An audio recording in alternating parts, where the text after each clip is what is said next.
So this is a video about how I load my R10 Eco into the back of my F-250 pickup truck. I had posted a photo of the excavator in the bed of the truck, and a lot of people asked how I got it in there and how I got it out. So here you can see ramps that I purchased from Viver. They're 84 inches long, and I think they're about maybe 14 inches wide, and they're rated for 6,000 pounds each. I certainly wouldn't put that much weight on them, but they're quite light and easy to maneuver. And then you can see in the back of the bed of the pickup truck, I just took a piece of 2x10 and cut notches on the end so that it can't pull out of the bed. It kind of locks in there. And then I routed some grooves down into the board. You can see the groove, right there. And I also cut off the edge of the board. And that allows the ramp to kind of lock into that.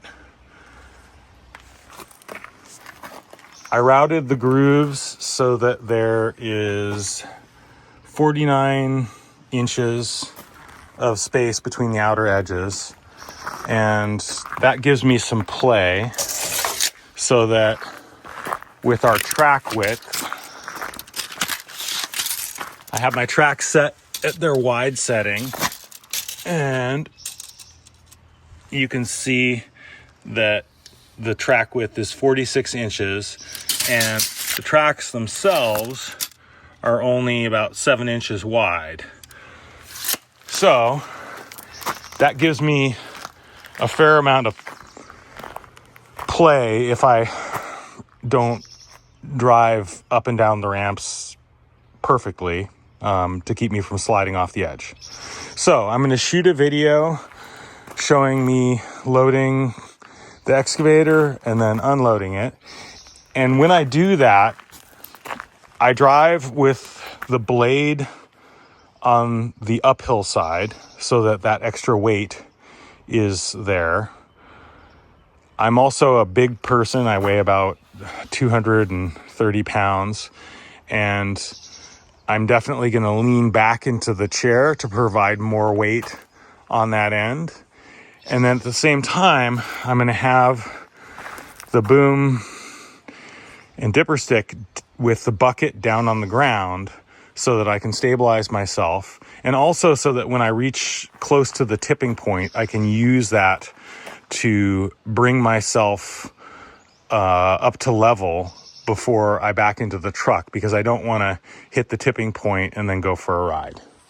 So I will shoot a video of me loading and unloading.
Viver ramps that I'm using in this video to load the excavator. If I had it to do again, I think I would probably purchase these other ramps from Harbor Freight. They're rated for slightly less capacity, but they're 6 inches longer, which would be helpful. And I think the arch design might also be nice.